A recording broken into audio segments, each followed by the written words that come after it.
Okay, let's dive into one of the most chilling books ever written, George Orwell's 1984. It's so much more than just a story.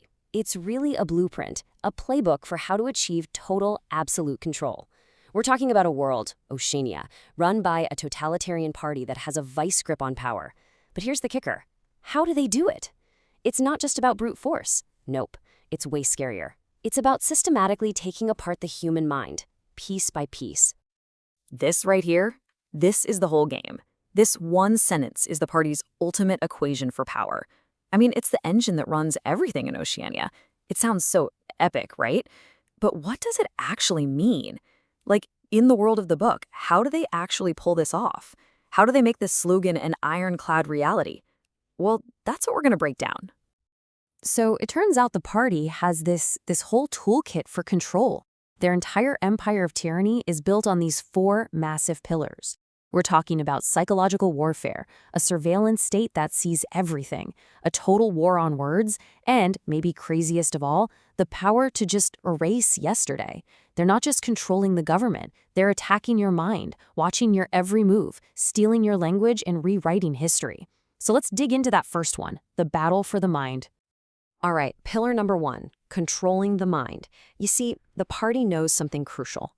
Real power doesn't start with a soldier kicking down your door. No, it starts much quieter. It starts inside your head.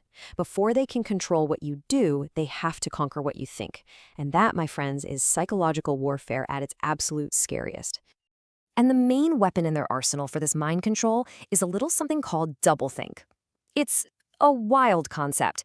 It's basically the ability to hold two completely opposite ideas in your head at the exact same time and believe both of them are true. I mean, just think about the party's main slogans, right? War is peace, freedom is slavery. It makes no sense. And that's the point. It's a mental gymnastics designed to completely shatter your ability to think logically. Okay, so you want to see doublethink in action? Here's a perfect mind-bending example. One day, the government announces on all the screens, "We are at war with Eurasia." Everyone hates Eurasia. Okay, got it. Then, maybe the next day, the announcement changes, "We have always been at war with Eastasia." Wait, what? Weren't they our allies? Doesn't matter. You are expected to instantly delete that old reality from your brain and accept the new one as if it was true forever. It's just gone. But it's not just about messing with your logic. They weaponize your feelings too. They have these organized hate rituals, like the 2 minutes hate every single day. The idea is to take all that pent-up anger, all the frustration you feel from your miserable life, and just aim it. They give you a target, a fabricated enemy on a screen, and let you scream your lungs out. And why? It's brilliant in a twisted way. It's a safety valve. All that rage gets pointed somewhere else, anywhere but at the party itself. So they're attacking your mind. But how do they enforce all this? That brings us to pillar number two, the surveillance state. This is where the mind games get backed up by cold, hard technology. It's a physical system of constant, inescapable watching. I mean it. In Oceania, you are never, ever alone. The walls literally have eyes and ears. And their tools for this are just everywhere. You've got telescreens in your home, in public, that can see you and hear you 24/7. Then there's the dreaded thought police. Get this, they don't arrest you for what you do. They arrest you for what you think. Even a wrong facial expression can get you busted. And maybe the most insidious part? The party turns everyone into an informant. Your neighbors, your friends, they're all potential spies. It completely destroys any shred of trust you might have in another human being. And if you want to know how deep that paranoia runs, just look at this. Adults were scared of their own kids. Think about that. In the book, this guy, Parsons, a totally loyal party guy, he gets turned into the thought police by his own children. For what? For muttering something rebellious in his sleep. His own kids. The system is so effective that it twists the most basic, loving bond on earth into a source of pure terror. Okay, so you've got control of the mind. You're watching the body. What's left? Well, you go after the very tool people use to think, language itself. And this is pillar number three, the war on words. And its ultimate weapon is something called newspeak. Now, you might think newspeak is about adding new, complicated words, but it's the exact opposite. Newspeak is all about destruction. It's about making the dictionary smaller and smaller every year. As one of the characters who's actually working on it explains, the whole point is to narrow the range of thought.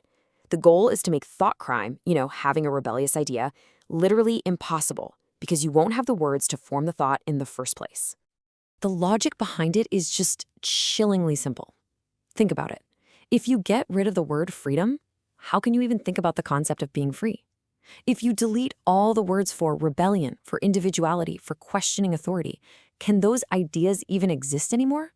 The party is betting that they can't. They believe that if they control your vocabulary, they control your consciousness. Period. And this all leads us to the final, and honestly the most reality-bending pillar of them all, erasing yesterday.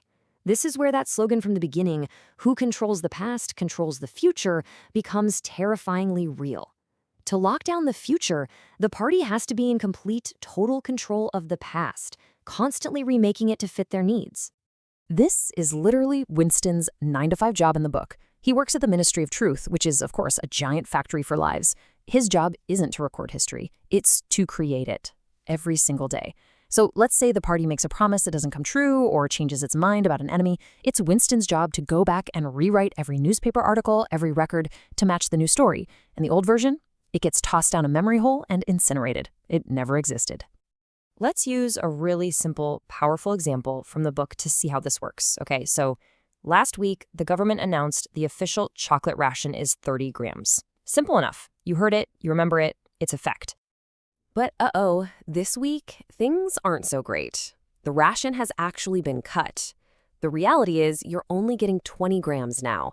Everyone is getting less. That's the objective truth, right? Well, not in Oceania.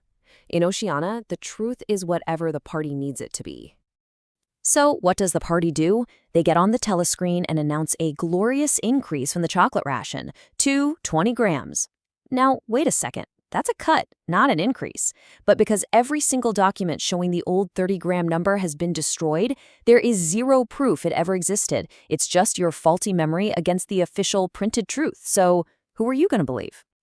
Okay, so let's put it all together. You've got the psychological warfare, the constant surveillance, the shrinking language, and the rewritten past.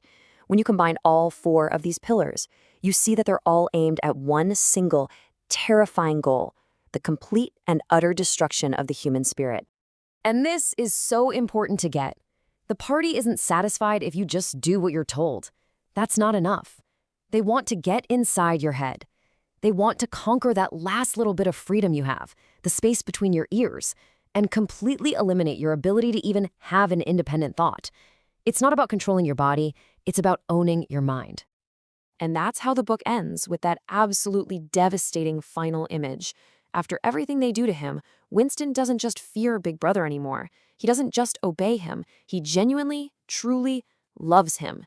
His individual self is just gone, wiped out. And that is the party's ultimate triumph.